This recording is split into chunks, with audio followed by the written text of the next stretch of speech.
como encontrar essa identidade. Então, aqui, no limiar da teoria da história, que é o início da teoria da história, o início de tudo, que vai antes dos análises até os análises, será importante para observarmos a formação da história política, a própria institucionalização da história que acontece no século XIX, a formação de alguns historiadores, principalmente a figura de Maquiavel, que é importante, que Maquiavel, ele... Tudo bem que tem outros anteriores a Maquiavel, mas o Maquiavel ele traz a perspectiva de diferenciar o Deus da análise da política, da história política. Então, ele é o primeiro a desvencilhar, a olhar as ações humanas sem Deus olhando por cima dos ombros. Então, Maquiavel é importante e algumas outras figuras, Vico, e alguns outros que veremos aqui também, que de alguma forma foram importantes para a composição do pensar historiográfico, da composição da escola dos análises e também de todo o nosso aporte teórico hoje, tendo em vista que estamos, como Ciro Flammarion elenca, estamos hoje sobre os dois paradigmas, o estrutural e o pós-estrutural. No estrutural está muito mais ligado à perspectiva marxista, e o pós-estrutural está ligado a outras análises que perpassam a sociedade. Então, hoje temos diversos campos que nos fazem pensar e olhar o nosso documento a partir desses diversos campos teóricos de abordagem.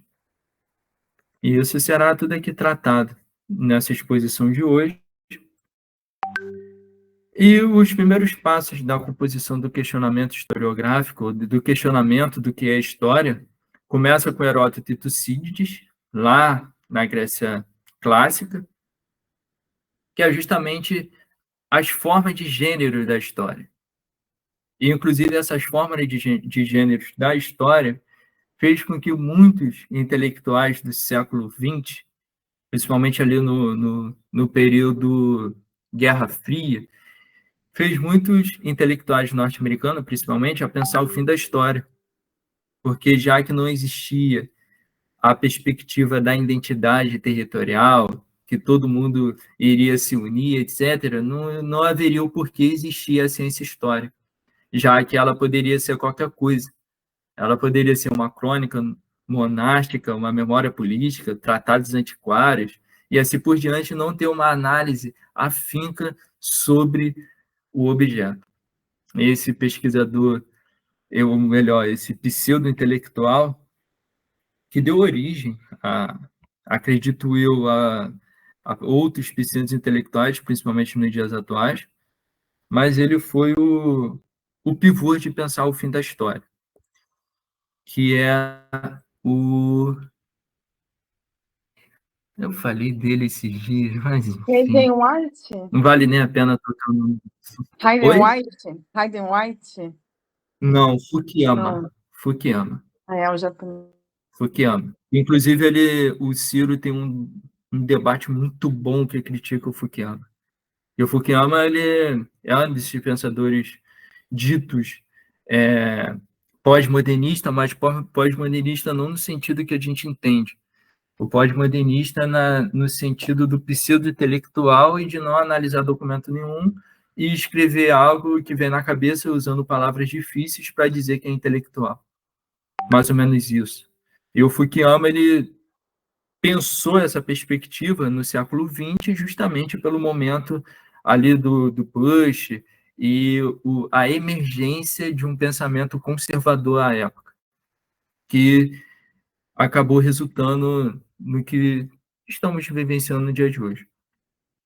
Então, todas essas questões, essas narrativas desses acontecimentos que emergem com Heródoto, Tucídides, lá no período clássico, ele já vem com a ideia da política e do militarismo, de olhar as ações humanas a partir dos grandes humanos.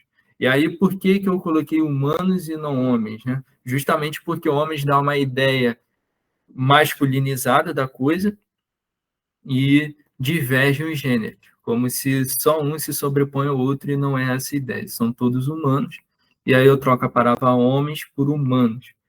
E não só aqui, mas também em alguns dos meus textos, com esse cuidado de não sobrepor um gênero sobre o outro. E aí, durante o Iluminismo, que ocorre a primeira contestação acerca dessa narrativa histórica dos grandes heróis ou dos grandes humanos, a perspectiva política, só política. E, inclusive, tem alguns pensadores, né, que abordam que toda história é uma história política. Mas isso é um debate muito afinco que não vale nem a pena nos debruçarmos no dia de hoje. O que nos importa é pensar justamente essa transformação que ocorre do período clássico, que passa pela Idade Média, mas aí agora na Idade Média a ideia dos grandes heróis é personificada na instituição, na igreja, e no século XIX, com toda essa mudança que perpassa com o Renascimento, com um olhar mais humanizado sobre a coisa, mas ainda assim com a figura de Deus muito forte, vinda da Idade Média, é uma perspectiva de cruzar o humano com a teologia. E aí vem essa questão do Maquiavel, que é um fator importante para desembocar no meados do século XIX, da história da sociedade. E tem até um texto importante para nós, que é já falei aqui, do paradigma da história, que é um livro compilado do Ciro, que não só na introdução, mas também na perspectiva das teorias que todos os autores ali abordam nesse livro. E é importante observarmos como que isso se transforma, como que essa história da sociedade que perpassa do século XIX, ela dá um novo caminho ao novo tipo de história. E aí, no século XVIII, tem a história da sociedade partindo do olhar social somente, não tem mais a figura divina, e muito menos a ideia de Tucídides e Heródoto, apenas de narrar um fato, que era visto como história, apenas narrar, e no século XIX começa a observar o documento e a questionar esse documento a partir da sociedade. Sociedade como produtora desse documento. E o Von Hacking, ele é crucial porque ele se torna uma figura importante na história política, inclusive centro de debate na segunda geração dos análises, de como o Von Hacking observava a história política e observava os seus métodos de que não se perpassa ao longo do tempo. Os análises vêm com uma perspectiva seriada que contrapõe a ideia de Van Hacking, porque Van Hacking acreditava que cada século, ou seja, a cada 100 anos, havia uma mesma maneira de se observar um fator histórico, havia o mesmo modo de se observar. E só depois de uma mudança muito grande poderia se transformar essa visão política. E esses métodos de olhar o documento. E isso é muito combatido na segunda geração dos análises, com a perspectiva da história seriada. E, por fim, o Van Hacking é utilizado por muitas instituições para criar a história nacional.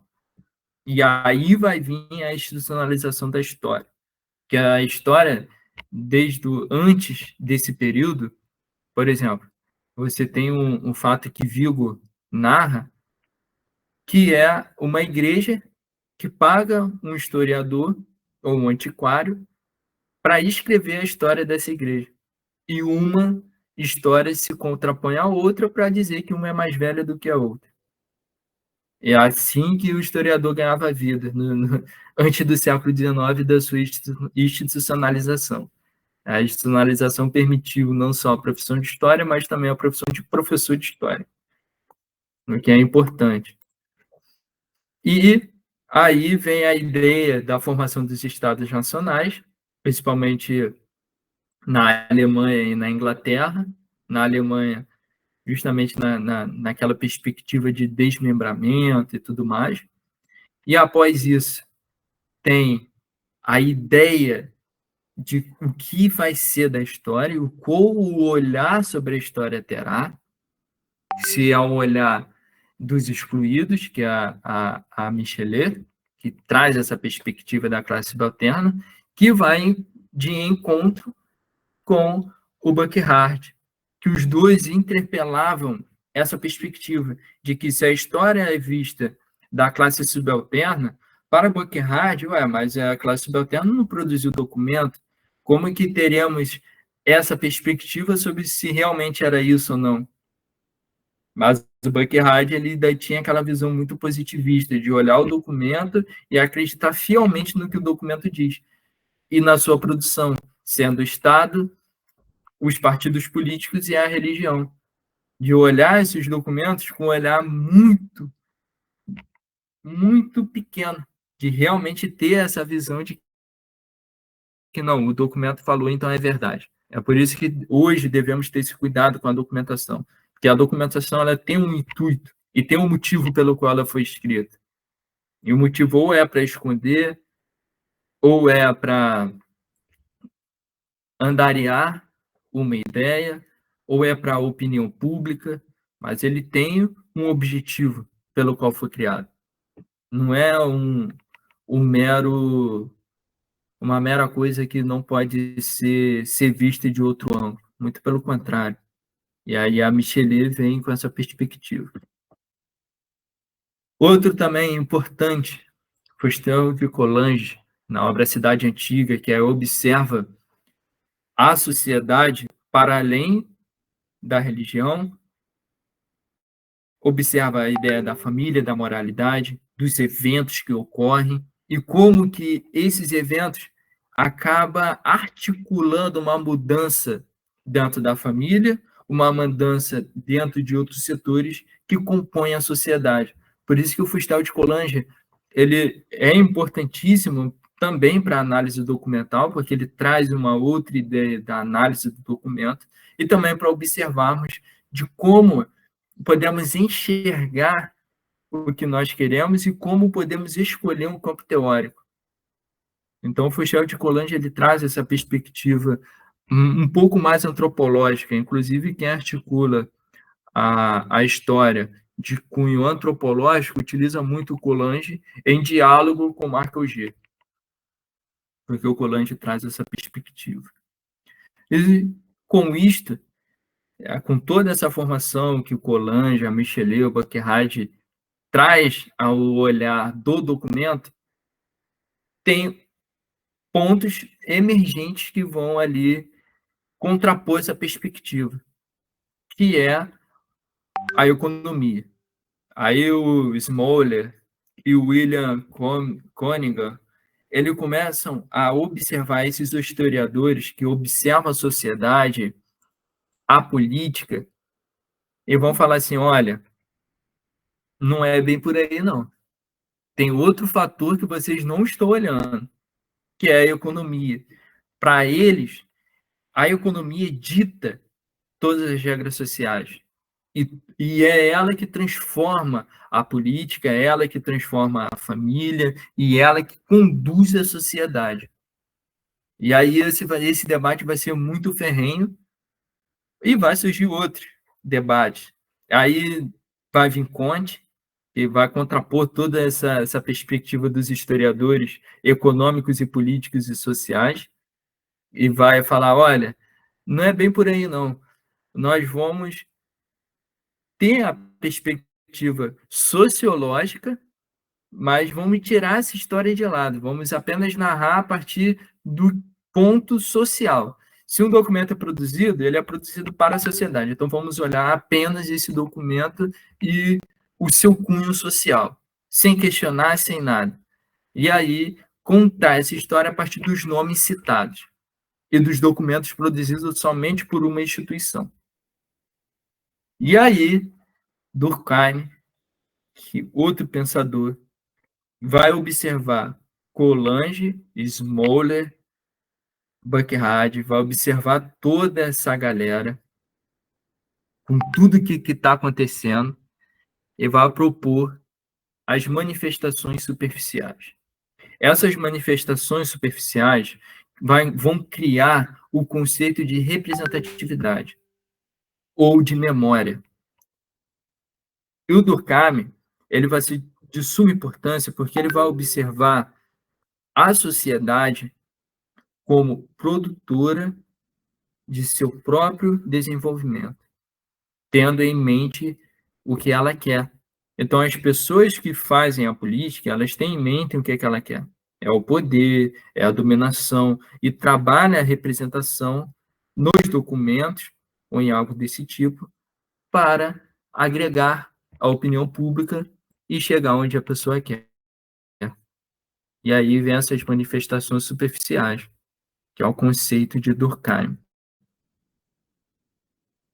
E ainda no século XIX, com todo esse imbróglio acontecendo, vai vir o surgimento da história política, dos fatos políticos e da guerra. E o François Simeade, que contrapõe toda essa ideia.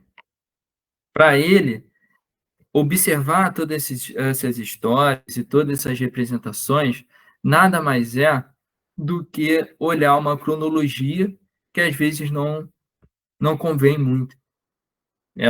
Esse ídolo cronológico que é o trabalho desses intelectuais, para Simeade, nada disso significaria muito, porque o que vale é somente os números e os dados. Aqui começa o surgimento da econometria, com Francis Simeade, que é observar tudo a partir de um cálculo e a partir da razão, porque não tem como questionar. E você quebra o olhar cronológico de todas essas ações humanas que fazem observar o passado. E aí vem a formação disso tudo, de todos esses pensadores, vai emergir na influência de Marc Bloch, porque com um grande intelectual ele tem contato com as leituras e com textos produzidos, e pelo fato de vivenciar a guerra, o período da Grande Guerra, ele começa a questionar tudo que está acontecendo. Ele consegue observar o documento a partir de um olhar crítico. Aí vai vir o início da história-problema, de pegar um documento e questionar esse documento. O que fazemos hoje. Só que hoje utilizamos do método hipotético-dedutivo, por isso a grade de análise que fazemos, porque a partir da grade de análise a gente destrincha esse documento, amplia o nosso olhar crítico, colocamos os óculos que queremos enxergar e reconstruir esse passado desse documento, desse período, e a gente cria um novo tipo de história. Aí hoje podemos escolher se a gente quer história política, se a gente quer fazer a transdisciplinaridade ou interdisciplinaridade com a geografia, com a sociologia, com a economia, com a antropologia social, e entre outros. Porque essa história-problema da primeira geração dos análises e percorrendo da segunda, terceira, até o seu rompimento e o surgimento de várias escolas historiográficas, nos permite hoje romper com toda essa perspectiva de Simond, do próprio Durkheim, que inclusive é muito utilizado, Comte não, Comte só está sendo utilizado na nossa bandeira, porque a bandeira Ordem e Progresso vem de Comte, que é positivista na sua raiz, como que a sociedade sempre caminha para o progresso e nada mais. O Smoller e o Cunningham, que foram opositores da história política, hoje quase não se falam deles, porque a economia se tornou um outro campo, um outro meio, por mais que hoje, dependendo do jornal que assistimos, só vai pelo lado da economia para dizer, olha, tá vendo como o Estado é ruim? Então, ainda utiliza Smoller e Cunningham com outra perspectiva da sua oposição, não só da história política, mas também do Estado, da instituição estatal.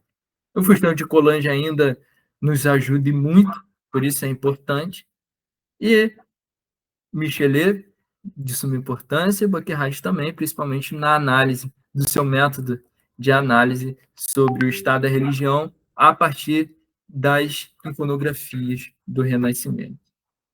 Então, de alguma forma, ainda utilizamos esses pensadores, muito pouco, até porque as teorias elas se transformam ao longo do tempo, não é como o Hayek pensava, e o pilar para mudar a nossa perspectiva e nos transformarmos como críticos sociais e críticos dos documentos e de narrativas, o Bloch e o Febvre são fundamentais para isso. Não só por proporcionar interdisciplinaridade, mas também por propor uma teoria social.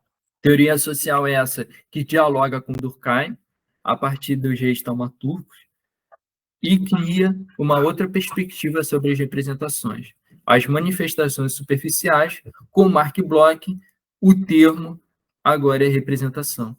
De como o toque na veste dos reis, naquela sociedade, criou uma representação de curar as doenças. E de como isso perpassou por toda a sociedade do período medieval. Alguma dúvida, gente? Questionamentos? Apontamentos? Não, tudo certo. Tô indo rápido, tô indo devagar, tá tudo tranquilo? E Gerson, deixa eu só te fazer uma pergunta. Além do Faustel de Coulanges, que outros historiadores da Europa vão produzir uma história ou uma historiografia, melhor dizendo, sobre a antiguidade, além do Faustel de Coulanges? Olha, são muitos, principalmente no período ali de Coulanges. Muitos mesmo. Porque a história, principalmente no século XVIII e XIX, a história antiga era muito utilizada na ideia de justificar as ações, principalmente imperialistas, né? A ideia do neocolonialismo, etc. E utilizava-se das narrativas da história antiga para dizer ou justificar essa ideia de superioridade perante as outras nações e principalmente para criar a ideia de identidade nacional dos europeus. Então, não só o Coulanges, é porque agora foge o nome, é muita coisa para lembrar. Mas eu posso pegar aqui para você e te passar. Porque e é importante analisar de que maneira eles observavam a história antiga. Porque a história antiga, para eles, era: eu vou pegar o escrito de Heródoto, eu vou articular para justificar nossas ações, para justificar o motivo pelo qual estamos fazendo isso. Eu acho que aqui eu vou mostrar alguns historiadores ali na época de Coulanges que abordam esses assuntos. Mas é importante lê-los. Não, Para beleza. entender e até para observar e dar pitaco em quem fala que a história é uma ciência que não muda. Vocês já ouviram falar isso? Acho que todos nós historiadores, em algum momento da nossa vida, já ouvimos isso. Ah, mas você vai estudar história? Bom que a história não muda, é uma só. Como não? É porque Olha o que paradigma dos os contemporâneos de Coulanges observavam, e que hoje se modificou por completo. Como não muda? Muda e muda muito.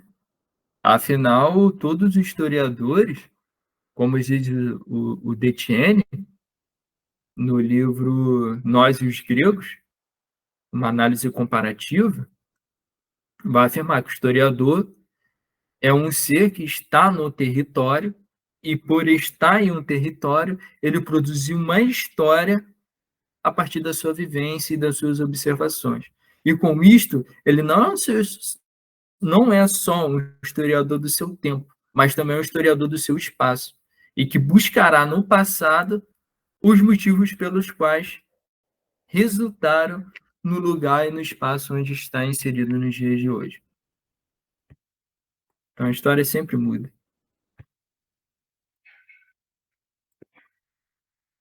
E aí, como eu havia dito, a articulação que o Bloch faz com o Emile Durkheim, e aqui é o primeiro ponto-chave para a gente observar o aporte teórico. O Mark Bloch, aqui nesse livro, ele conseguiu o pedigree dele.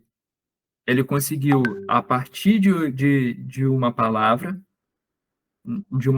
e de uma ideia, que foi do Émile Durkheim, ele conseguiu retirar disso um novo ponto de percepção. Então, aqui começa com Mark Bloch o que fazemos hoje, de nós lermos os nossos teóricos, escolhemos um ou dois conceitos que nos auxiliam na perspectiva e na nossa pesquisa e na nossa análise documental e na nossa hipótese dedutiva. A gente escolhe, pega uma ou duas palavras e a partir dessas duas ou umas palavras que o autor emergiu uma ideia, a gente retira e cria outra por cima, que é o nosso papel quando passamos para o doutorado. Por isso, o pedigree. Você, de uma ideia existente, você cria outra totalmente nova. Então, o Mark Bloch foi o modelo e foi o primeiro historiador a pensar isso. É por isso que deu muito sucesso com o Lucien Febvre. Que o Lucien Febvre, diferente do Mark Bloch, porque o Mark Bloch parte para uma história social e aqui fomenta a análise a partir da sociologia, porque se eu pego um teórico, Émile Durkheim ou Weber, eu estou indo para um lado da sociologia. Então, eu defini o meu teórico e defini o meu campo. Por isso é importante vocês identificarem, por exemplo, eu vou fazer o mestrado no PPGH, da UERJ. PPGH é História Política.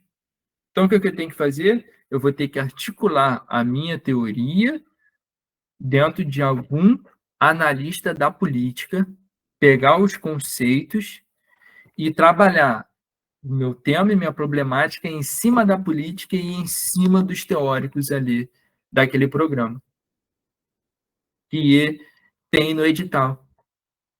E dali eu escolho. Eu posso partir também para uma sociologia articulada com a política. Eu posso pegar o Max Weber, que trabalha o carisma, e dentro do meu tema problemático observar esse conceito de carisma e interligar a sociologia com a política. Dá certo. E aí você cria uma articulação entre a teoria e o seu tema, ligado à política, e aí passa no programa de pós-graduação em História da UERJ. Por isso é tão importante ter isso em mente, de que eu estou fazendo uma história social, eu estou fazendo uma história política, eu estou fazendo uma história cultural, e aqui no CEAN, nós buscamos trabalhar com vocês a perspectiva da história social, observando ali a religião, etc. Alguns vão para o lado cultural, do costume, mas a ideia é trabalhar essa questão da sociologia, as estruturas, observar a religião, né, que está na estrutura, observar alguma coisa interligada aí, às representações que tem uma cerâmica, e isso tudo está ligado à sociologia. Né? A história das ideias que se interliga à sociologia. E aí, faz com isso uma história social. E o Lucien Febvre, observando o trabalho de Bloch, ele parte não da sociologia, mas da geografia, e se apoia no Vidal de la Blanche, com a perspectiva da influência do meio físico sobre o destino humano. Na obra Terra e a Evolução Humana, Febvre utiliza a ótica de Blanche para compreender, por exemplo, que o rio em uma sociedade pode ser tratado como uma barreira, e aqui, perdão pelo meu erro gráfico, como uma barreira, e para o outro como meio de transporte. E aí uma pergunta para vocês. Dentro dessa perspectiva apresentada, se eu for trabalhar hoje com O Mediterrâneo, por exemplo, de Brodel. Qual a identidade desse olhar meu sobre o Mediterrâneo? E de observar ele como um território e não como um mar. Qual foi a identidade? De onde surgiu essa perspectiva?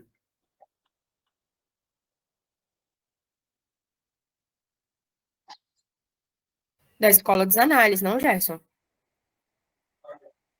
Não, sim, da escola dos análises, mas qual foi a identidade? Da onde surgiu esse pensamento de observar um rio ou um mar como território que articula as rotas entre uma sociedade e outra? Mark Bloch, desculpa, Braudel pensou, mas ele No caso da pensou... geografia também, né?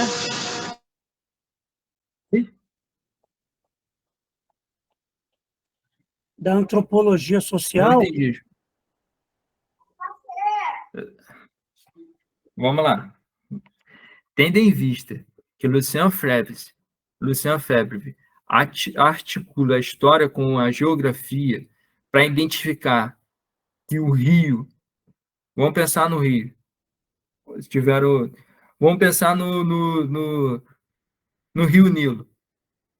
Pensar que no Rio Nilo, a partir dessa perspectiva de Febvre, de que o Rio Nilo, para os egípcios, poderia ser um transporte.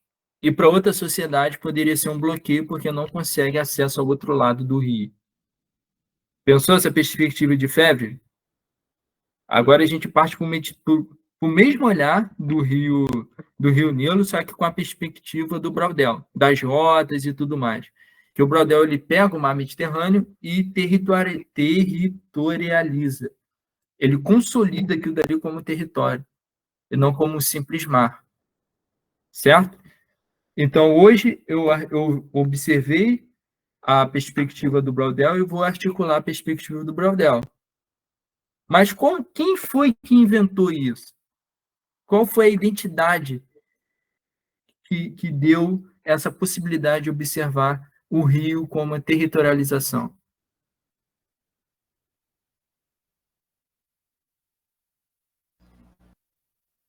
Foi confusa a pergunta? A antropologia social? A identidade disso foi Febvre. Porque ele foi o primeiro a articular a história com a geografia e a observar o rio em conjunto com a transdisciplinaridade com a arqueologia e identificar que o rio pode ser territorializado e que esse território ele pode prejudicar ou ajudar uma determinada sociedade, seja para encurtar a distância ou seja para distanciar. Quem está próximo do rio e quem utiliza o rio faz dele o seu processo de irrigação, faz dele o seu contato. E quem está no rio, mas não tem esse tipo de tecnologia, ele acaba sendo prejudicial. Então, a observação dessa análise, a análise eu acho que é geofísica. Enfim, a cartilha, a identidade do Braudel vem de Febvre. E você articulando com Braudel, a sua cartilha de identidade sobre essa perspectiva da geografia vem com Febvre, nesse livro, A Terra e a Evolução Humana. Entenderam? Quando eu falei na aula passada que toda teoria tem uma identidade, era disso que eu estava falando. A identidade que eu quero dizer é que antes do seu teórico existiu o fundador, em ano anterior. Tem uma identidade. Por isso que, geralmente, na parte teórica, a gente coloca assim, mais ou menos assim, tá? Tendo em vista, vou utilizar exemplo hipotético do hoje, foi que nós vimos na aula passada. Lá na parte teórica, a gente começa assim, tendo em vista que os conceitos de aspecto relacional e identitário, de marca o G, nota de rodapé. O teórico marca o G, aborda esse assunto no livro tal, tal, tal, tal, tal. Porém, esse tema surgiu na década de, um exemplo, de 80, com Levi-Strauss, ou anterior, desculpa, a década de 60, com Mauss, que observa a sociedade a partir dos pontos geográficos, sociedade polinésia a partir dos pontos geográficos e seu contato.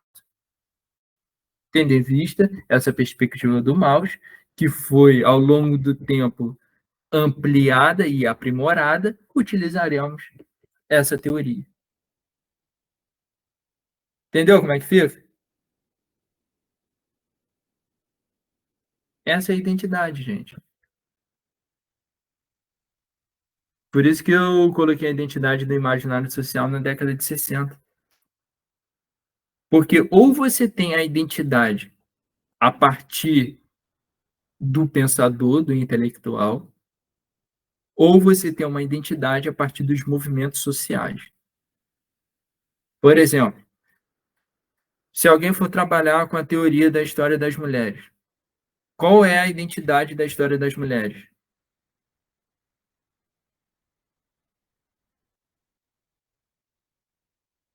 Alguém? Arrisca?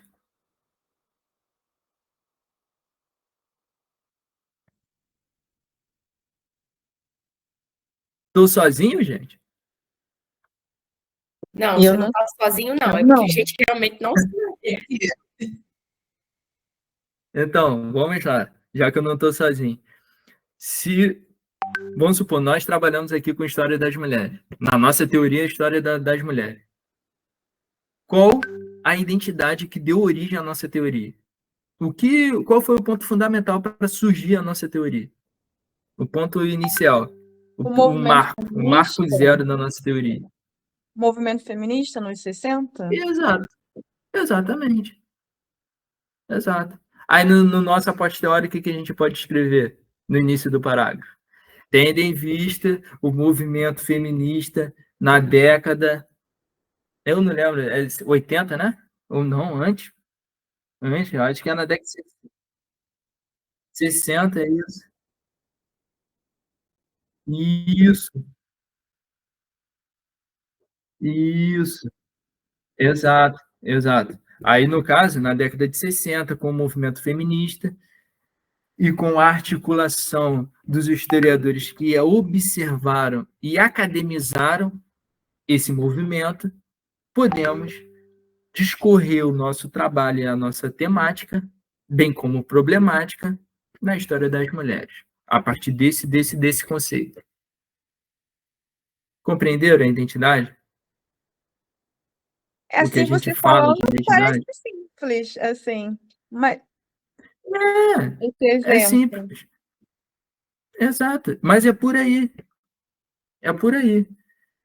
Ou ele surge com o movimento social, como o movimento feminista, ou surge em grandes eventos, como a guerra, ou, sei lá, a guerra do Golfo do México, que também não deixa de ser um movimento que vai perceber como que uma guerra localizada prejudica a globalização.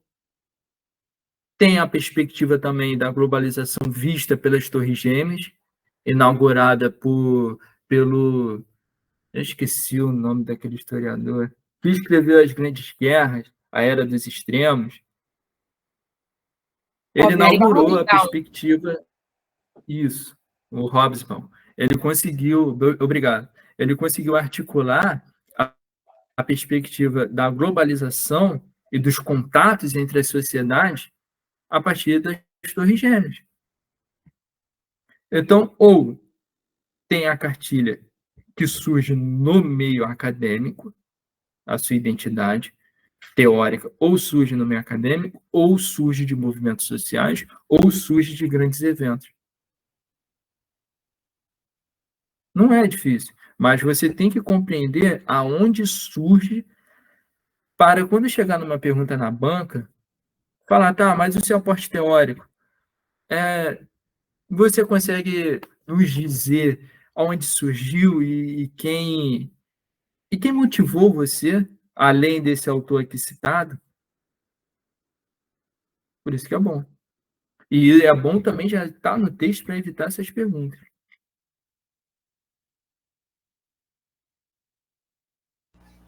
O Gerson, Oi, é o Demir. É o tudo bem, seguinte, André? então quer dizer que os conceitos da escola dos análises, dentro do nosso tema, só pode aparecer no aporte teórico, é isso? Não, não é o conceito de análise. A análise é a escola historiográfica que nos auxiliou a fazer a história como tal, como a conhecemos hoje.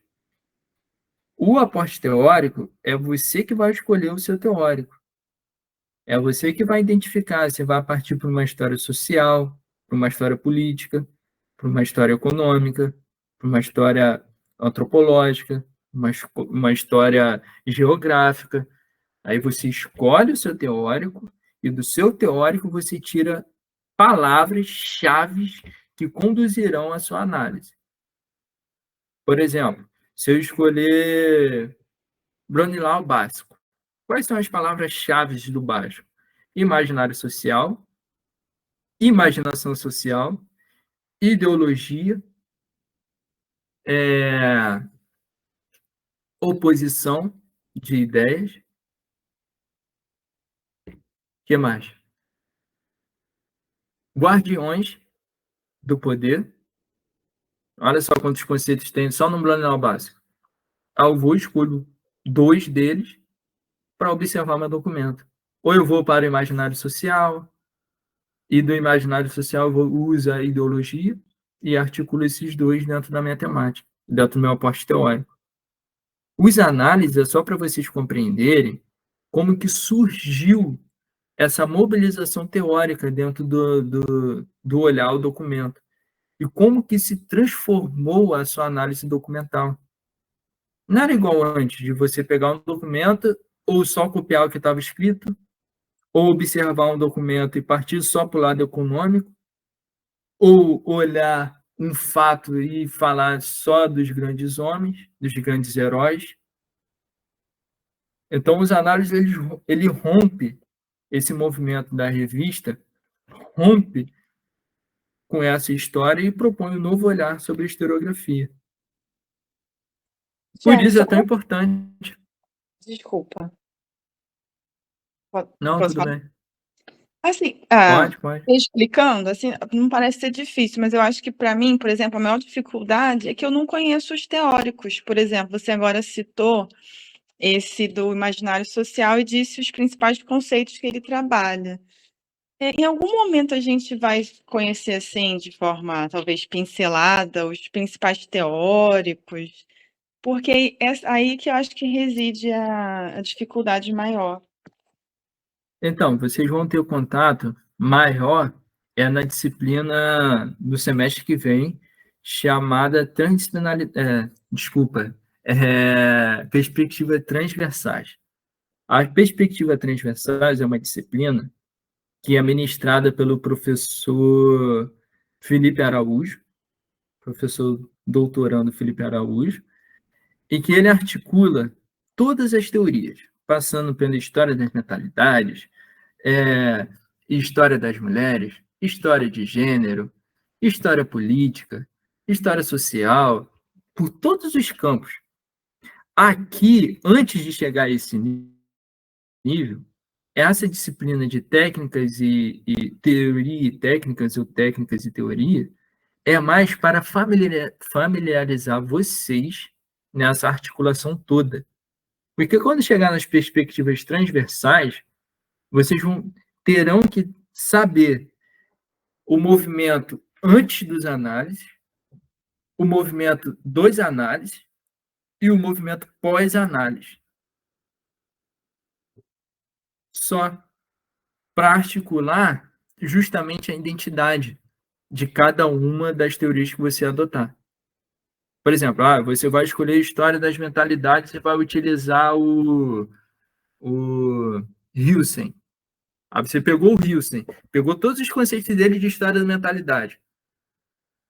Tá, mas você só trabalhou com Hilsen. Ótimo, perfeito. Mas da onde que surgiu o Hilsen? Mark Bloch. Opa, passei muito. Mark Bloch, com representações coletivas. Que as representações coletivas vai desembocar na terceira geração, que é a história das mentalidades, que para nós a mentalidade fica um pouco difícil de compreender o que seria a mentalidade, então a gente parte para a representação.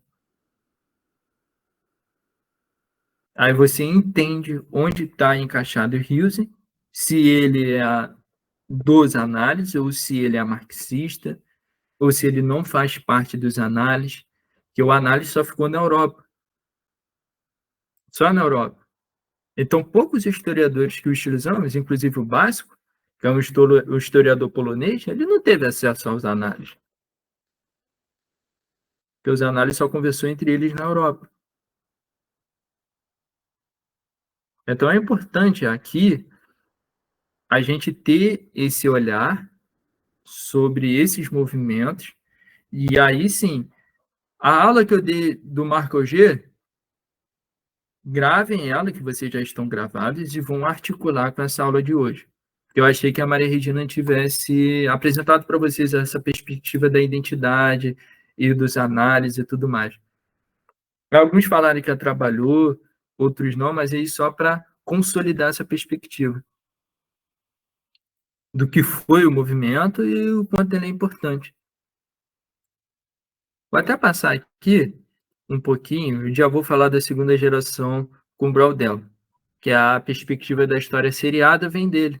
E aí ele vai contrapor o Hawking naquela ideia de que a história demora-se muito para pegar uma teoria. E o Braudel não. E o Braudel articulando e resgatando o Lucien Febvre, que trabalha com a geografia, ele traz a perspectiva do Mediterrâneo, da territorialização do Mediterrâneo. Então, ele não olha o mar somente pelo mar. E, além mais, ele olha o mar numa perspectiva estrutural, de longa duração, porque o mar está lá sempre, e sempre foi assim. Então, ele vai lá atrás, ele está falando de Filipe II, mas ele vai muito lá atrás, para demonstrar que o Filipe II faz nada mais é do que algo que todos já faziam. Só que com as mudanças, com as tecnologias, com a ampliação de rotas, as coisas ficam mais densas, ficam mais transitórias no Mediterrâneo. Inclusive, os embates que terá, de um lado, do Mediterrâneo os ocidentais, e aí a Igreja Evangélica, e do outro lado, os orientais com os turcos islâmicos. Modificou, mas o mar continua ali. Por isso é interessante observar o que o Mark Bloch fala de longa duração. Que a longa duração é tudo aquilo que demora muito para ser transformado.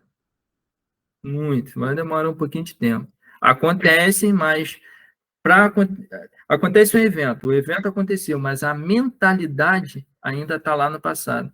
E para mudar a mentalidade, não é um fato de média duração e nem de curta duração, mas de longa duração. Essa é a perspectiva do Braudel.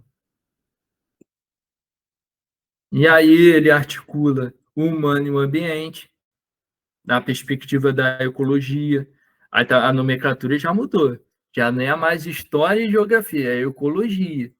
Que ele articula o humano e o ambiente, como que o humano transforma esse ambiente, através do mar Mediterrâneo, que é um espaço de contatos, trocas, circulação de pessoas. E aí, como eu havia dito, a perspectiva da longa duração, da territorialidade, das rotas marítimas, e como isso propicia os sistemas econômicos, os estados, sociedades, civilizações e guerras.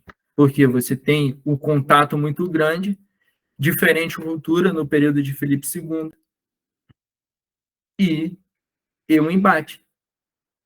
Aí, se for olhar para o lado cultural, da perspectiva, o Braudel fica de lado, um pouco de lado nessa ideia. Que se eu observar o Mediterrâneo pelo viés do imaginário social, eu vou articular que as sociedades precisam se transitar ali, precisam transitar naquele mar para a realização das trocas e do aumento comercial. Só que o lado cultural da imaginação social que um tem de si, a partir da religiosidade, ao ter o contato, entra em embate. Aí você pode até articular, além disso, a ideia do eu e o outro, do Levi-Strauss. Aí já é uma outra perspectiva teórica sobre as guerras no mar. Aí já o surgimento e tudo mais. É só um parêntese, isso que eu acabei de falar. Tá confuso, gente?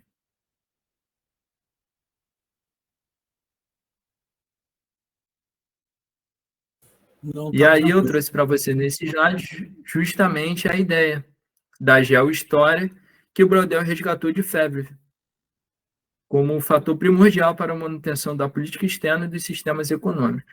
É o Mediterrâneo com suas planícies, litoral, ilhas, climas, rotas marítimas e rotas terrestres, que faz a articulação do homem e natureza, que dá a ideia da ecologia, que está ligada a um conceito que vem da geografia. E a história é o que fazemos de olhar esse passado mediterrâneo, por isso geohistória. E a identidade vem de Febvre.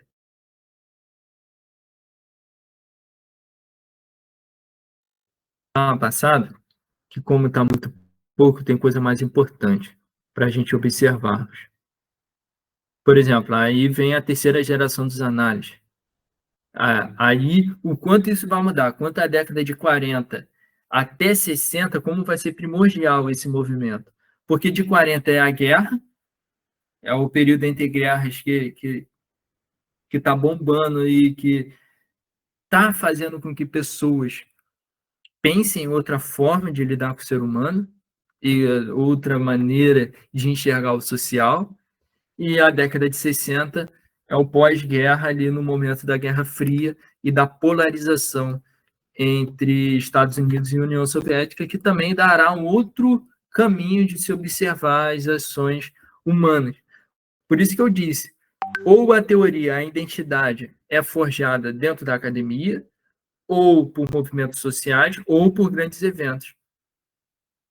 E aí articula a nossa maneira de observar o passado e o nosso documento. E aí vai vir, dentro de 40 até 60, surgem grandes pensadores.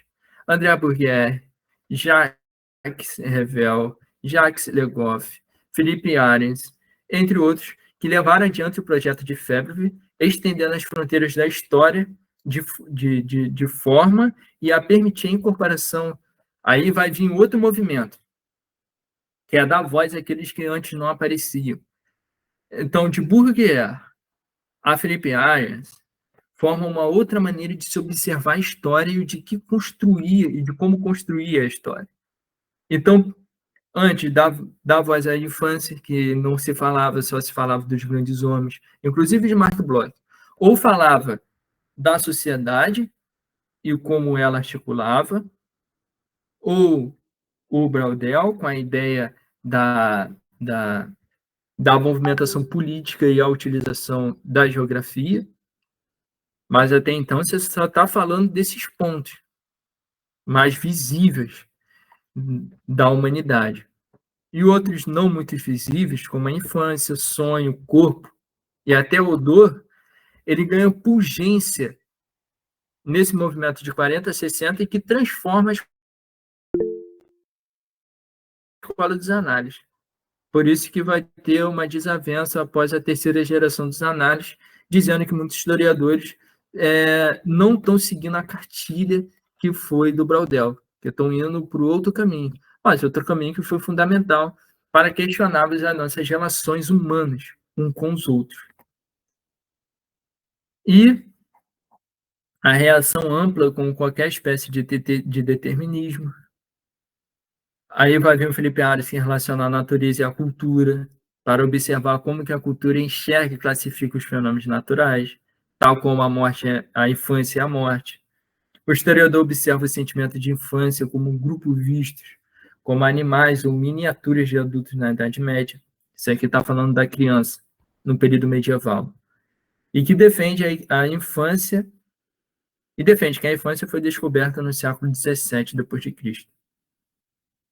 E aí um dos livros que deu o pilar para um novo olhar sobre os humanos e todas as suas relações, que antes quase não se falava, estava muito latente ali, se falava, mas não tanto. E aí o Felipe Ares, ele traz essa perspectiva de novos questionamentos historiográficos, de olhar o documento e ir além do que ele produziu. Então, todo mundo pegava a documentação antes de Ares, pegava a documentação do período medieval e pegava uma luneta. Luneta não, qual é o nome daquele negócio que o cientista usa para aumentar? Eu acho que é luneta, não? Esqueci agora. É tanta coisa que a mente embaralha. E aí pega aquele negócio, Lupa. aumenta a sua visão. Lupa, exato. Antes do Arias, pegava-se a lupa e os historiadores do período medieval, por exemplo, o Bloch, vamos colocar o Bloch, ele pegava a lupa para observar, seja imagem ou documento literário, e ele só observava aquilo que ele quer ver no documento. Então, se a perspectiva dele é representação social, ele vai pegar a lupa e vai enxergar no documento só a representação social do rei Tomar Turcos. Se falou criança, ele passa o olho e vai direto. Falou mulheres, passa o olho e vai direto. Constrói a história só a partir daquilo que o historiador quer ver. E esse é um ponto também importante. E o Ares, observando que ninguém falava das crianças, ele pegou a lupa e falou, opa, então vou olhar só as crianças. Falou de criança, eu vou anotando. E aí ele teve uma perspectiva sobre isso e formou esse livro. A infância e a vida da família no regime antigo. E aí trouxe a infância para a historiografia e chamou a atenção de psicólogos e pediatras para uma nova história. Aí o surgimento também da nova história cultural, que a nova história, após a terceira geração dos análises, ela tem um cunho muito mais cultural. Então, por isso, também é denominado de nova história cultural. E sobre uma longa duração de quase 1000 anos, há uma sequência de 5 atitudes, vista por Felipe Ares nesse livro. Morte domada, da Baixa Idade Média, assim como a ótica definida de indiferença, ressignificação, familiaridade e ausência de privacidade. E a morte invisível, que também utilizamos muito hoje, a ideia da morte invisível. E sabe por que utilizamos muito a morte invisível e está bem praticada ainda hoje? A morte invisível, por exemplo, na Grécia Antiga, lá no período clássico, quando surge a ideia do ostracismo. É uma morte invisível porque você ostraciza um cidadão que era ateniense e deixa ele fora da cidade durante 30 anos. Que não é visto, não é lembrado. E 30 anos, quando ele retorna, quem é ele? Então, isso ocasiona a morte invisível. Hoje acontece via internet. Os haters e tudo mais não deixa de tentar ocasionar a morte invisível de uma pessoa nas redes sociais. Deixa de ter seguidor, etc, etc, e ocasiona a morte invisível. Então, é um conceito que é utilizado muito hoje e que o cunho dele foi elaborado pelo Felipe Ares, o historiador francês. E aí, a história do trabalho e a história da mulher, o ponto de partida dos primeiros pesquisadores a observarem essas perspectivas sociais é o George Duby e Michel Perrault, que organiza a história das mulheres em vários volumes, e a parte dele foi desenvolvido não só na França, com a vivência dos membros dos análises fora da França, ocorre uma junção com as tendências americanas, como a psicohistória, a nova história econômica, a história da cultura popular, a antropologia simbólica, etc. Então, essas ramificações que sofrem os análises faz com que tenhamos, hoje, as diversas escolas historiográficas.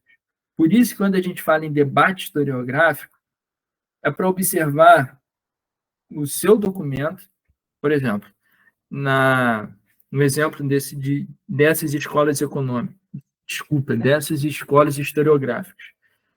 Ao observar o teatro, o teatro e a dramaturgia de Ésquilo, eu tive que observar o que as escolas historiográficas abordavam sobre o assunto.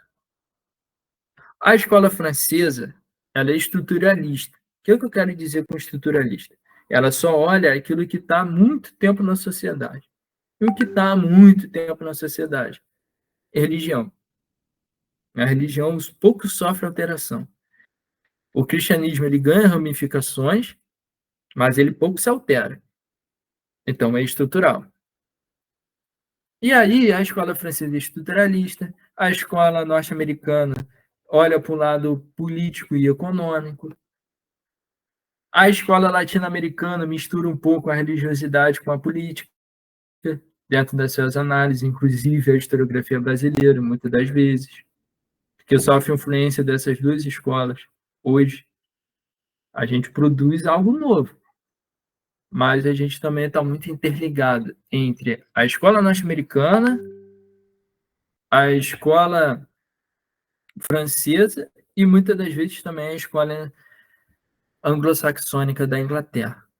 Então, a gente também está muito ligado a essas três historiografias que perduram a nossa documentação. E engata nessas escolas as nossas perspectivas. E pelo fato de estarmos distantes de alguns eventos típicos da Europa, a gente consegue ter uma visão melhor sobre determinado assunto. E não é nem uma visão melhor, uma visão distanciada. Eu posso olhar a religião cristã e a islâmica sem pôr a minha paixão ali, porque eu estou longe disso. Eu vou olhar com um olhar distanciado.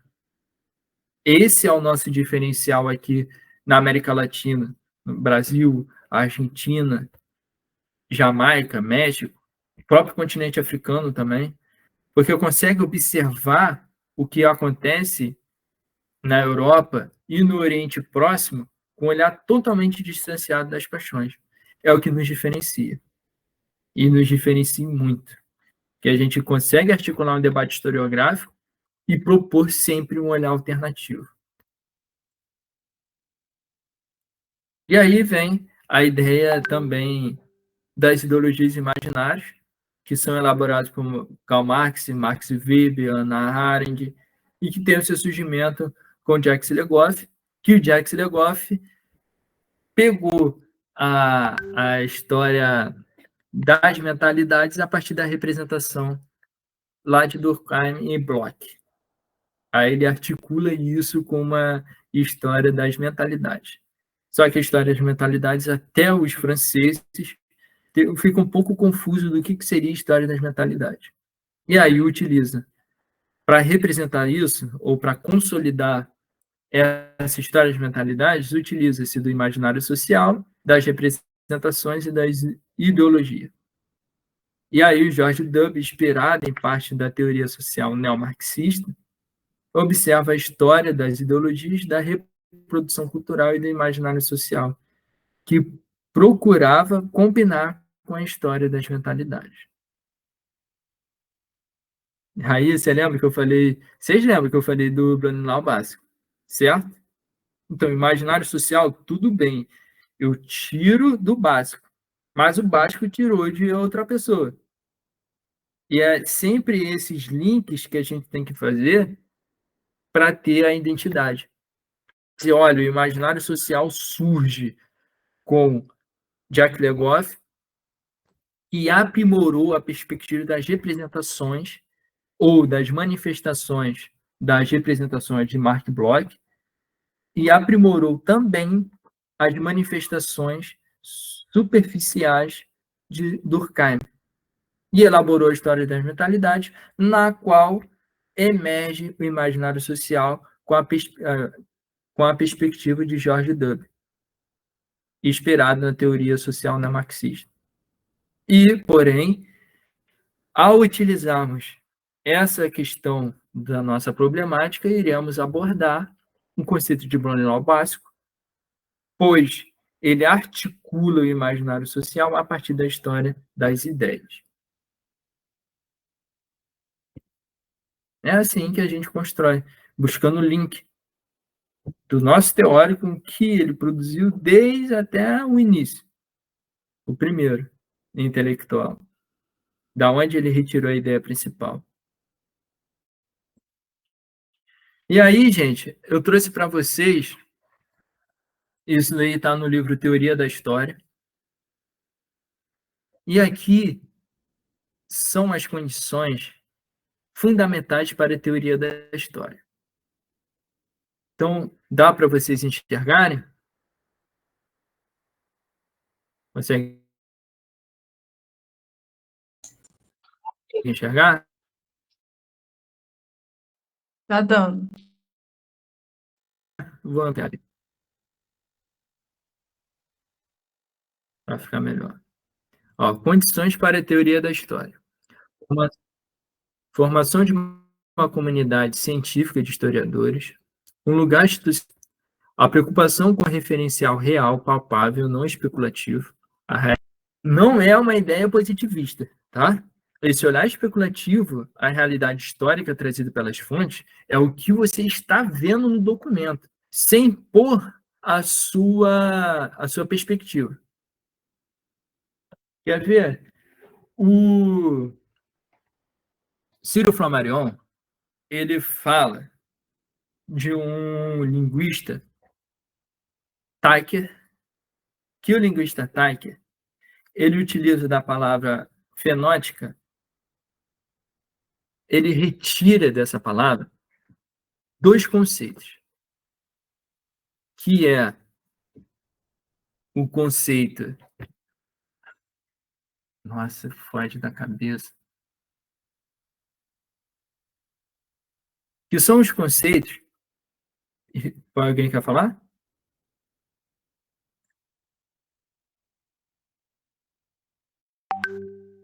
O autor desse livro aqui vai estar na referência bibliográfica. Inclusive, recomendação de leitura.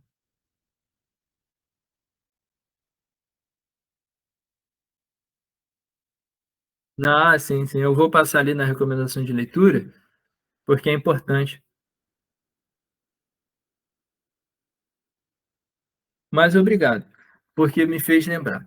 E aí, o Ciro Flammarion, ele aborda o Teicher, que é um linguista, e o Teicher tira de fonética, o ética. Ele tira o ética e o emic. O que é o ética? O ética é a sua perspectiva do documento. O que o documento está falando? É como se fosse a crença documental. E o emic são as suas paixões. São aquilo que você acredita. São aquilo que você defende como pessoa. Só que essas coisas, o ético e o emic, não pode se misturar numa análise historiográfica. São coisas separadas.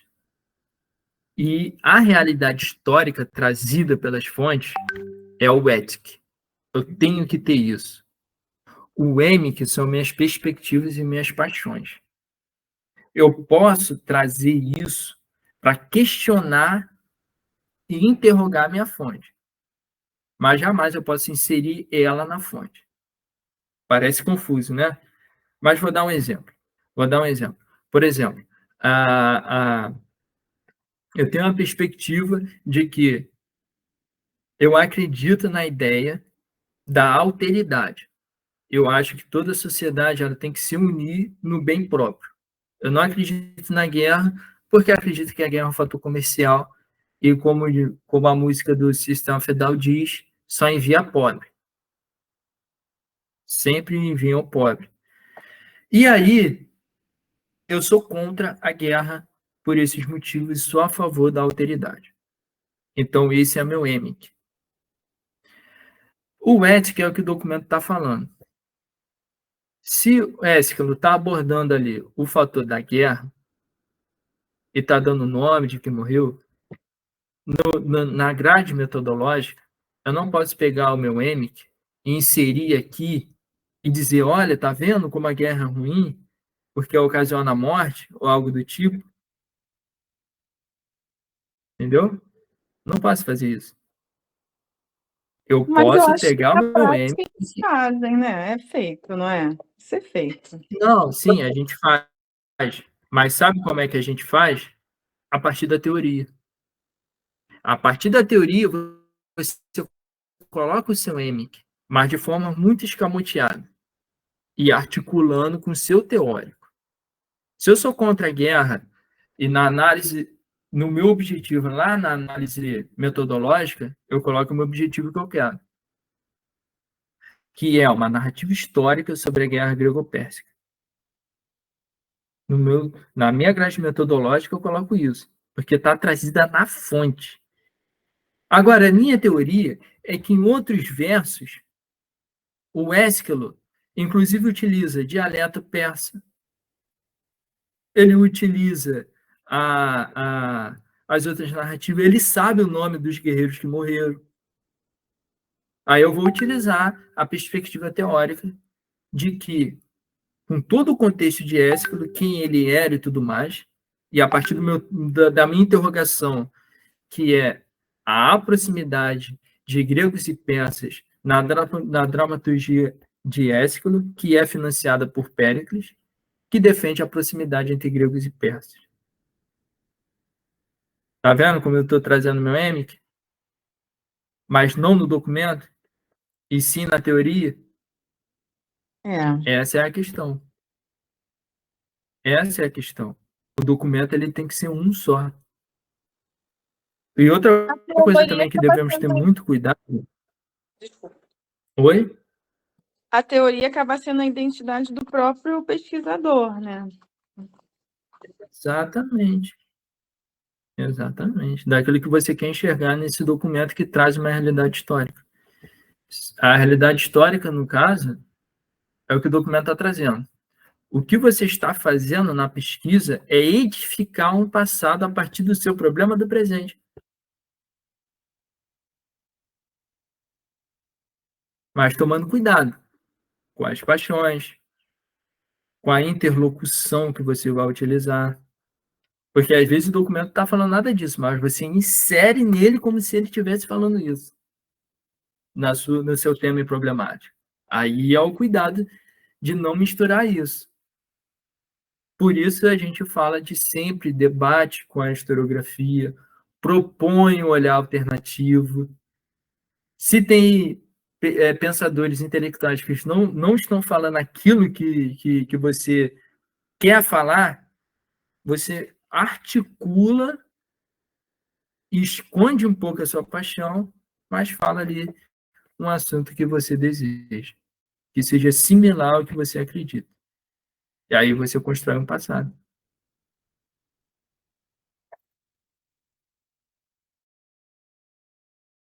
E aí vem o contraponto de um método a partir das fontes históricas. Se eu tenho um método, se eu estou usando a fonte é documento, tá, gente? Fonte aqui é uma palavra que geralmente se utiliza, mas o certo mesmo é documento. Porque fonte traz aquela ideia positivista lá de Kant. Fonte primária é aquilo que se fala do documento original. Fonte terciária é os autores que falam daquilo que o outro falou sobre o seu documento. É uma coisa muito confusa. O documento é um só. Os outros é a historiografia. O documento é só um. A fonte secundária e a fonte terciária é a historiografia.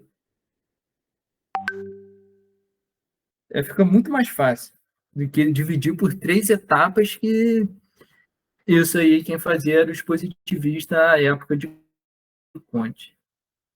Então, contrapor o método, por isso que a gente fala na grade de análise e somos um pouquinho chato com vocês, porque ele é fundamental para termos essa articulação da realidade histórica e o que nós queremos sobre ela pode ser respondido pela própria fonte. Se não for pela própria fonte, a gente parte de uma teoria para a fonte nos responder.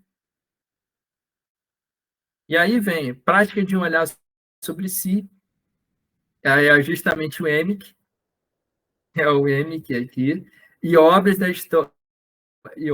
de história da historiografia e sobre teoria da história. Por quê?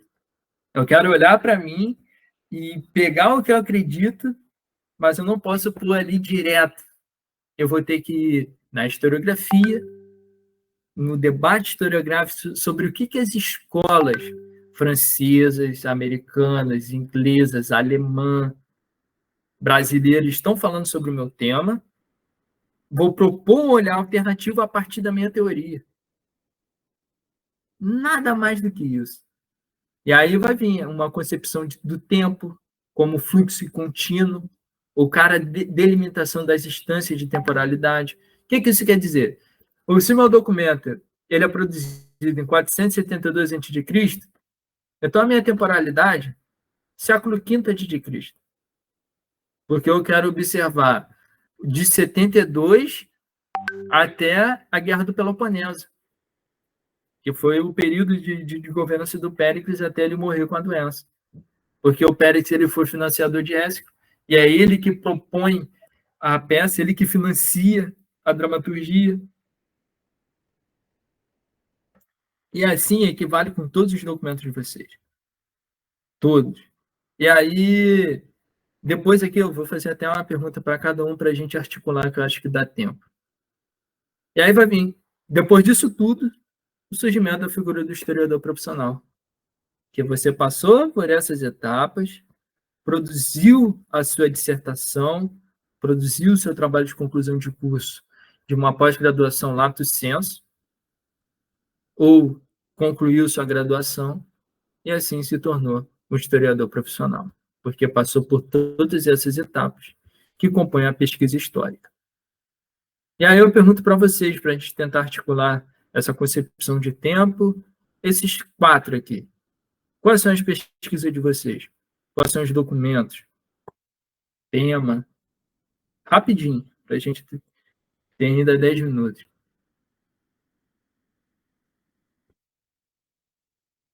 Ninguém quer falar? Ninguém quiser falar também, tá tudo bem.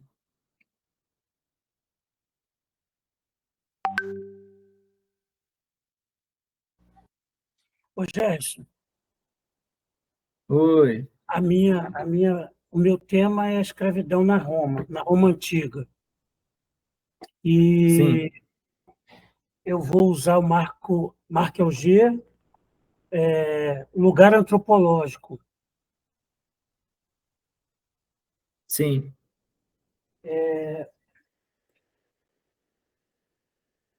E vou pesquisar pelo campo da antropologia, né? O lugar antropológico. Documento, Demir. Meu documento é Tácito, né? Meu Sim. documento é Documento Tácito. Textual, né? Sim, documento Perfeito. textual Tácito. E eu vou... o meu período é o primeiro século depois de Cristo. Tá. Eu vou pesquisar... Então, a sua documentação... A sua documentação é... Sim. Vou pesquisar Pode falar. A escravidão na República. Na República não, desculpa, no Império. Perfeito. No Império, no primeiro século. Tá. Perfeito. É isso aí. E aí, vamos lá. A sua realidade histórica, Tácito. Contraponto de um método. Aí, qual o método que você escolheu? Análise do discurso, do conteúdo? Eu acho que eu vou usar a análise do discurso. Perfeito. Aí aqui vai vir olhar sobre si. O que você acredita sobre isso? A historiografia que você vai debater E essa é a teoria que você já definiu sendo Markel G. E aí, depois disso, você me falou a temporalidade, que é século antes de Cristo. É essas cartilhas. Essa É cartilha. porque no Império, depois, Não, sim. Sim. Pode ser depois. Sim, pode.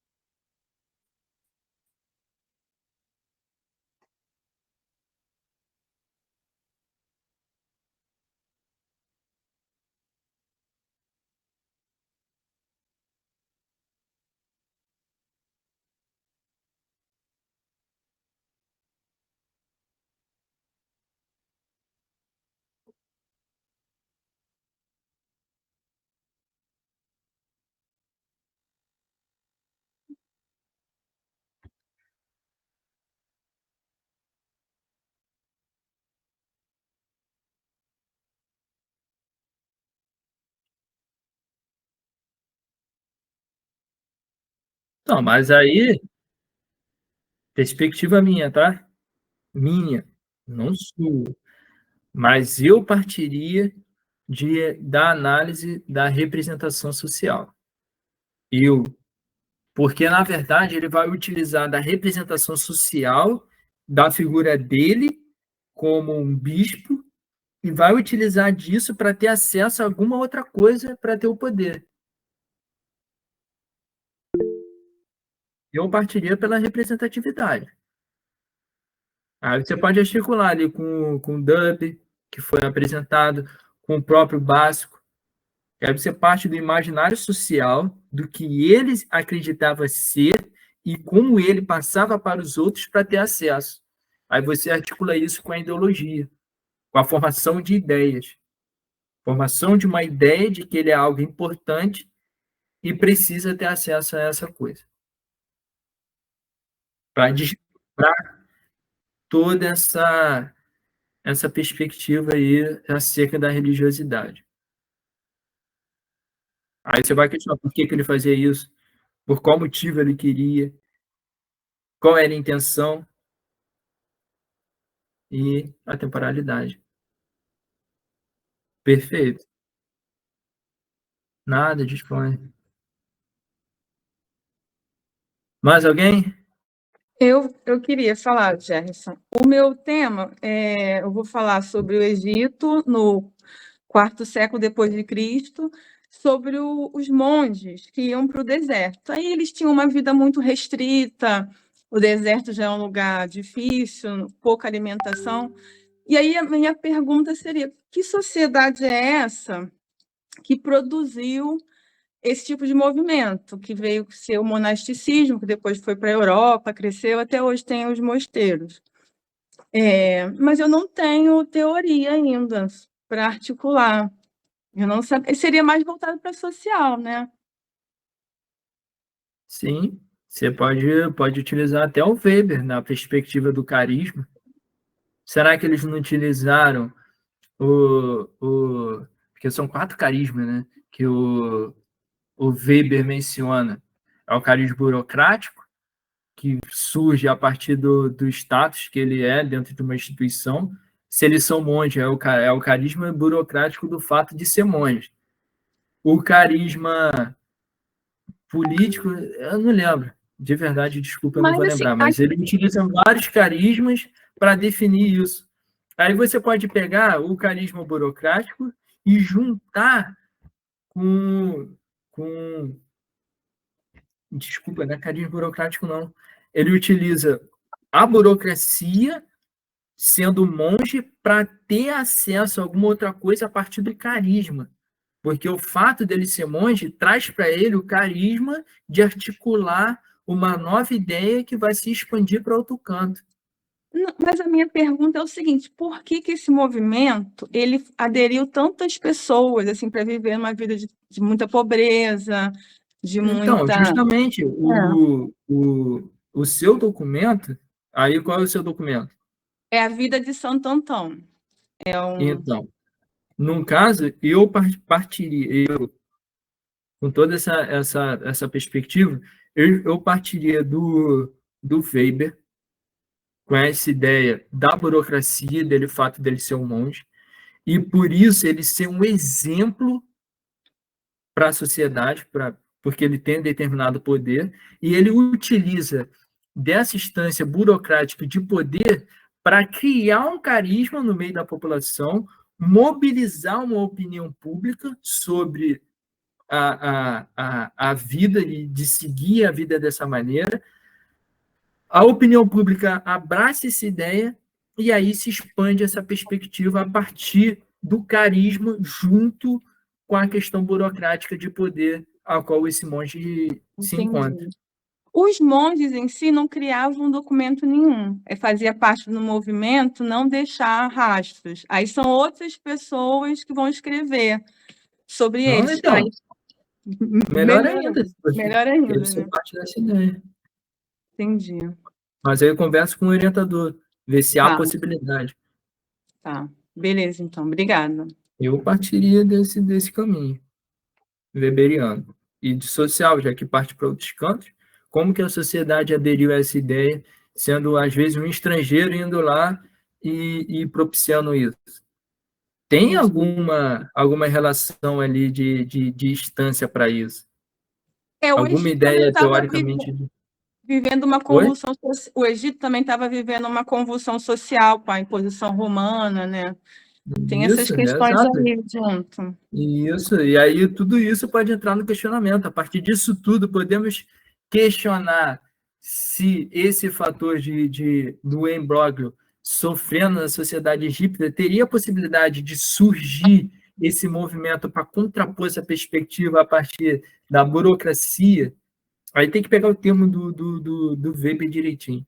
Da burocracia e a utilização do carisma para aderir a essa população contra-movimento? Como conto, por exemplo, tem uma citação que eles falam assim: aqui no deserto, a gente vive harmonicamente. Não tem o cobrador de impostos. Isso aí me chamou a atenção.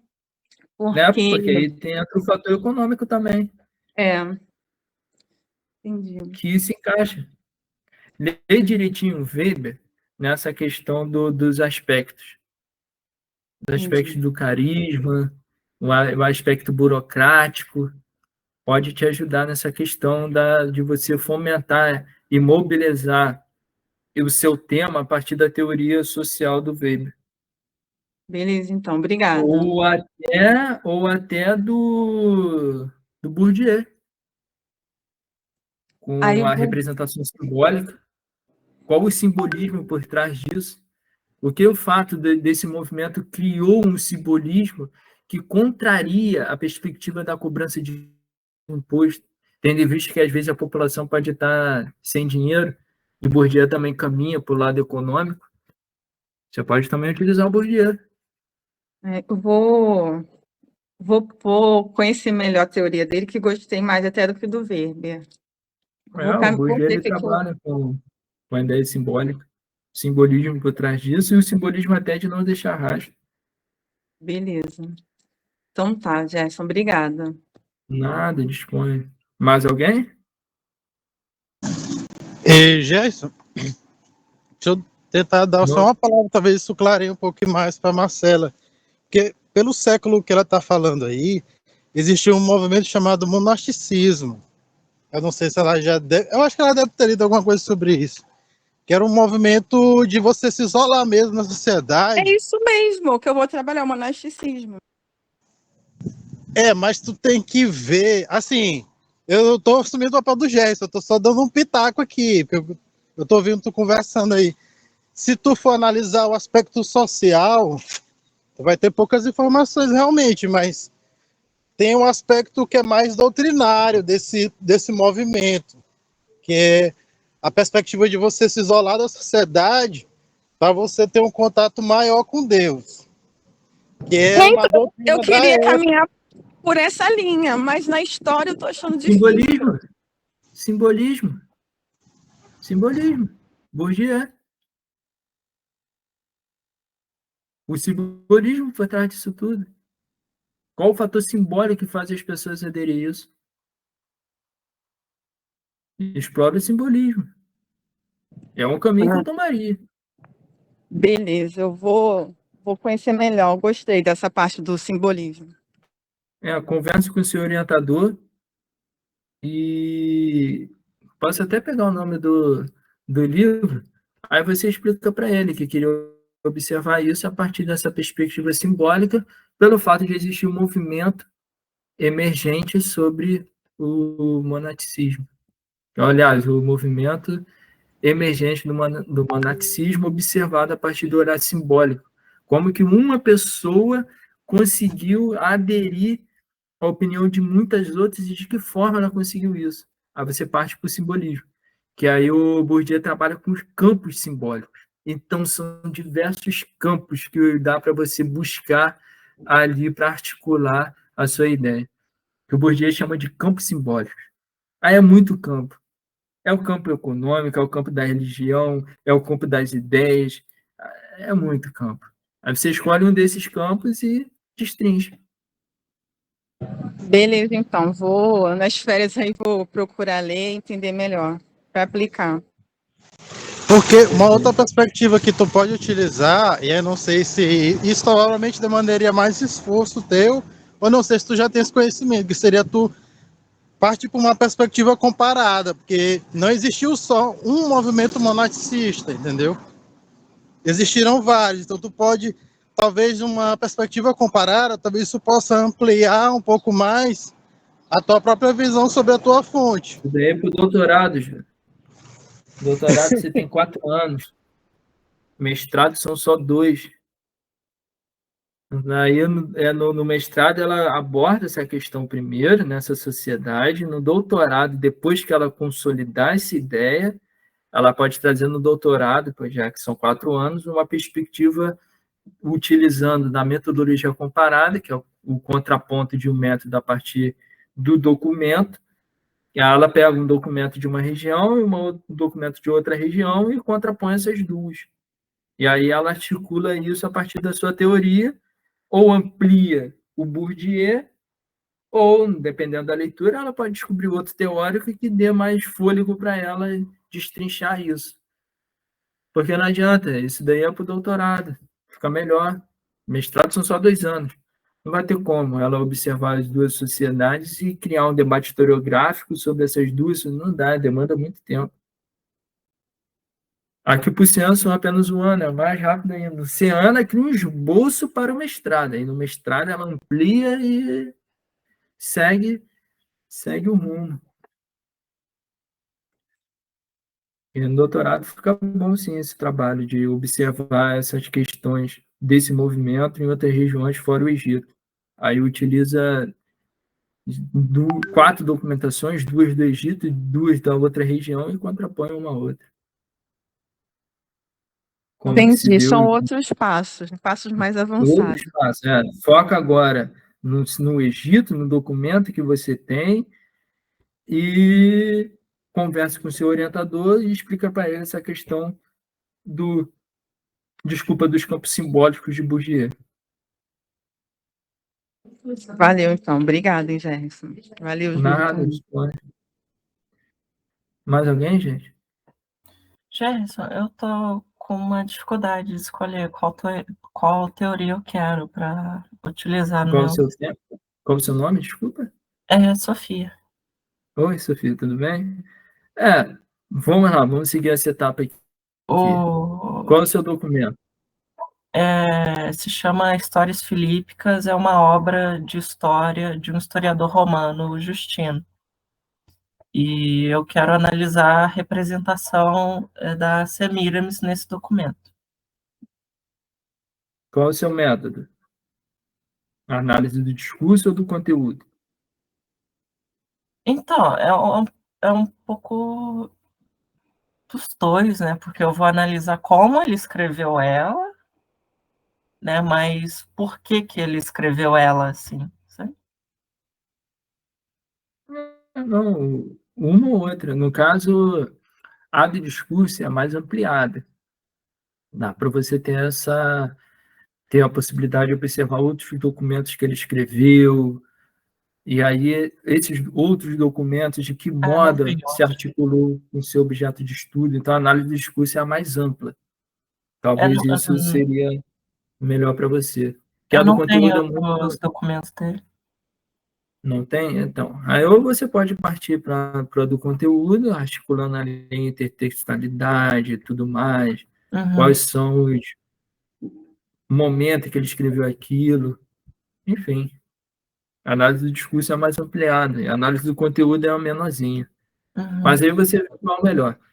Mas uma ou outra, as duas não... As duas são diferentes e não dialogam muito. Dialogam em termos, mas não tanto a esse ponto. Elas são um pouco similares, mas não em diálogo uma com a outra. Considerando que seria análise de conteúdo, qual teoria que eu poderia usar?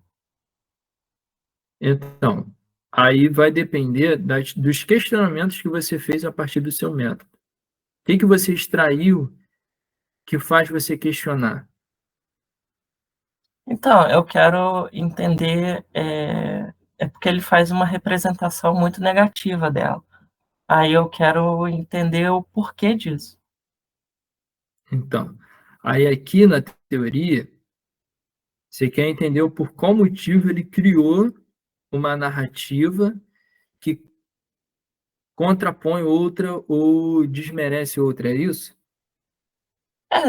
Definitivamente é mais negativa do que narrativas anteriores sobre ela. Então, você pode utilizar o imaginário social. O imaginário social é a representação do que ele achava que era. Ou do que ele queria que fosse, ou que ele desejaria que sejasse essa questão que ele está criticando. Aí ele criou o imaginário social do que ele acha e expande isso. O documento é público ou é privado? É público, né? Ele é uma obra de história, né?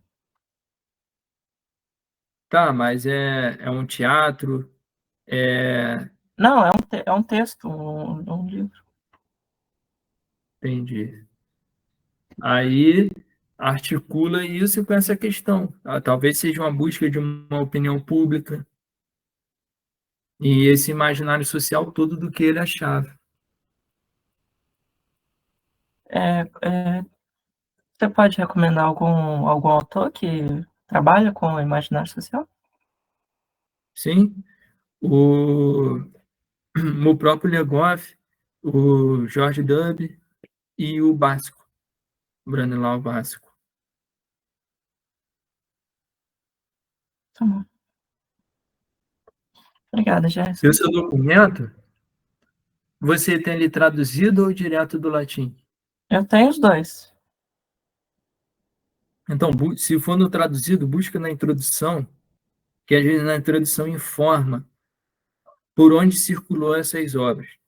Se circulou em banquete, se circulou por toda a sociedade romana, aí se circulou por toda a sociedade romana, quem saberia ler? Todo mundo sabia ler? Se circulou por toda a sociedade e todos eram letrados, então a obra poderia ser pública. Aí você pode deduzir que a obra é pública. Se circulou apenas nos banquetes ou em reuniões, então foi de cunho privado. Aí fica melhor ainda, porque você foi de cunho privado, você articula isso como um grupo de pessoas que queriam que todo mundo pensasse da forma igual eles pensam, criou-se uma representação e um imaginário social. No caso, ele criou o imaginário social para aderir uma formação de ideias e mexer com a opinião pública.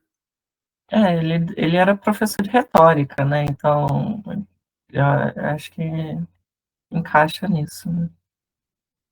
Então é restrito. Se ele é professor, ele é pago para tal. Então, um grupo político, um grupo pagava ele ensinava a retórica, discursava no... Aí eu não sei qual é o termo de casa em romano, em latim. Aí eu ia falar oikos. E aí ele era pago por alguém, ficava no oikos, ensinando e replicando e até informando as suas ideias no debate ali entre eles dentro dessa casa, dentro desse espaço restrito, e com isso acabou aderindo grupos, formando grupos que queria que sejam vistos e representados e criticavam um outro modo. Talvez até para disputa com outro grupo emergente dentro dessa perspectiva. A Semiramis é do Oriente, né? Ela é da Síria, então tem aquele choque cultural, né? De Roma e Oriente. Mais isso ainda. Então, como que foi articulado para contrapor, talvez, estrangeiros? Okay. De que modo isso foi mobilizado como uma opinião pública, como uma formação de ideias para acabar com esse movimento? Ou surgir outro movimento? Porque para surgir um, você tem que acabar com o outro, dentro de uma narrativa, dentro de um imaginário social. Você consegue a opinião pública para tentar derrubar o seu opositor que pensa diferente. E no século II estava tendo um monte de religião emergente vindo do Oriente, né? O mitraísmo, o masdaísmo. Pode articular com o básico. Ok, obrigada. Nada, disponha. Mais alguém, gente?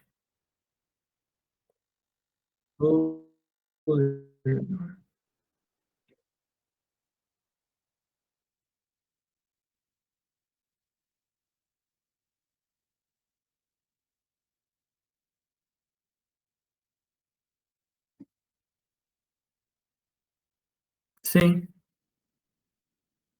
pode. Tá bem. Até para livro, essas coisas, o e-mail é melhor, que às vezes ali no WhatsApp se perde.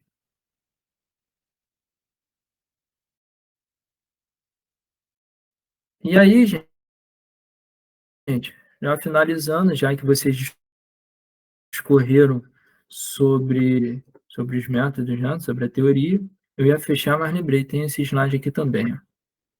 Ó. Opa, aí são os livros de recomendação. E esse slide aqui são... O computador tá... Aqui.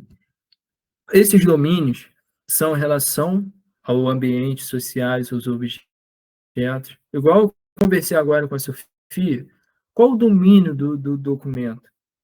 O que você quer extrair dele? Você vai caminhar para a história da religião, para a história da vida privada, história urbana, e lembrando que tudo aqui são campos historiográficos. História o autor botou história dos marginais, eu não colocaria isso, não. Eu colocaria a história dos subalternos, ou dos sem vozes, a história das mulheres, tudo são domínios que a gente olha, história das artes, história da sexualidade, história das ideias, história do direito, história das representações que se encaixam nas histórias das ideias, sem problema algum. E aí é o tipo de abordagem. Qual vai ser a abordagem? Quantitativa? Em relação ao tratamento? Qual o tratamento do documento? Será a análise do discurso, do conteúdo? Ou será a metodologia da história oral? Da história imediata? Ele botou história do discurso, uma análise do discurso. E aí são as dimensões. As dimensões que temos como teoria. As dimensões são as teorias, no caso. Aí temos história social, história da cultura material, que isso aqui também, história da cultura material, isso está no próprio documento nosso. Acho que, enfim. Aí vem geohistória, história demográfica, história econômica, história política, história cultural, história antropológica, história da mentalidade, história do imaginário, se encaixa na história da mentalidade. E é isso, gente.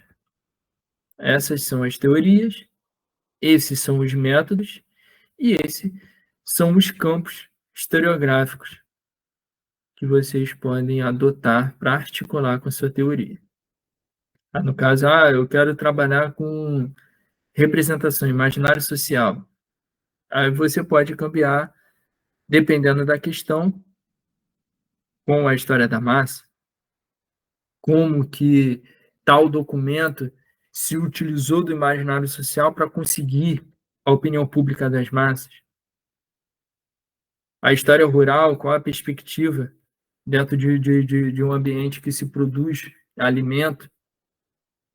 Aí você pode articular a história rural com a história econômica ou a história política. Por que que, às vezes, em determinado lugar, como a Cora, poderia ter sido isolado pelos políticos porque você tem a expansão do Pireu e da Ágora em Atenas, ou até no mundo hoje, moderno.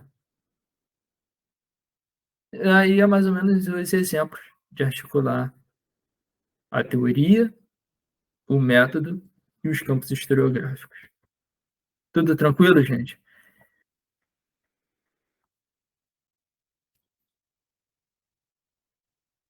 Esse esqueminha está aqui, ó.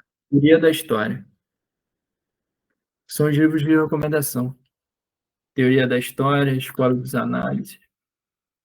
E do José Carlos Reis, Teoria da História. São os livros muito bons. Fundamentais. Fundamentais. Eu vou parar a apresentação. Gerson, só uma questão. Pode usar a história cultural também para fazer uma construção do imaginário ou não? Não é aconselhado? Não. A história cultural, se você for utilizar a história cultural, você vai ter que articular ela com Roger Chartier. Só Roger Chartier. Tá. Ela não vai caber em outro meio. Porque tem também a coisa do guarda-chuva. Porque tem muitos termos que são guarda-chuva. Eles são utilizados para abranger os outros. Então tem que tomar cuidado. A história cultural é muito ampla. Tem que tomar certo cuidado com os termos que utilizará. Se for para a história cultural para falar de representação, Chartier. Roger Chartier, ele é fundamental para isso. E no mais, gente, alguma dúvida, questão? Não. Tive várias ideias aqui, corrigindo várias coisas nesse projeto. Que ótimo, que ótimo. Gostaram da aula? Espero que sim. Espero que sejam proveitosas também para vocês. Obrigado, Edmar. Nada. Então, gente, no mais, bom recesso para vocês. Nos vemos em agosto. Aproveitem, evitem o excesso. Obrigado, Marcelo. Bons estudos, boas leituras. E é isso, gente. Tchau, tchau. Até agosto. Tchau, Gerson. Até agosto. Tchau, tchau. Tchau, gente. Vamos continuar em contato aí nas férias. Beijo. Tchau, Gerson. Tchau, gente. Boas férias. Tchau, tchau. Edmara, tem que marcar também Bom recesso. tem que marcar um dia para a gente fazer aquela questão de todo mundo falar os seus projetos. Até tirar as dúvidas, todo mundo quando encontrar uma bibliografia. Isso sim. Isso mesmo. Todo mundo fala suas derrotas, seus choros. Deixa eu perguntar uma coisa. Então, no caso, a aula de 1 hora não vai ter, só vai ter aula 3 horas, é isso hoje? Não, as aulas serão gravadas. Não vai ter, essa é a última aula.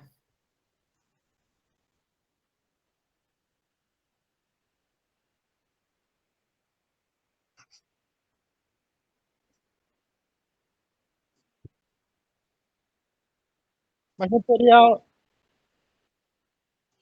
Ah, ele também não vai dar aula hoje, no caso. Não. Uma dúvida.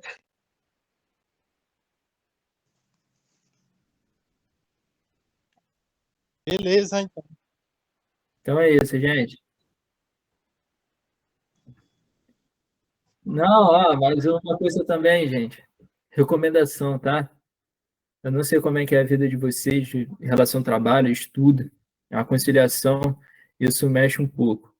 Mas uma recomendação, tire 2, 3 dias, principalmente agora nesse recesso, desgrude um pouco do meio acadêmico,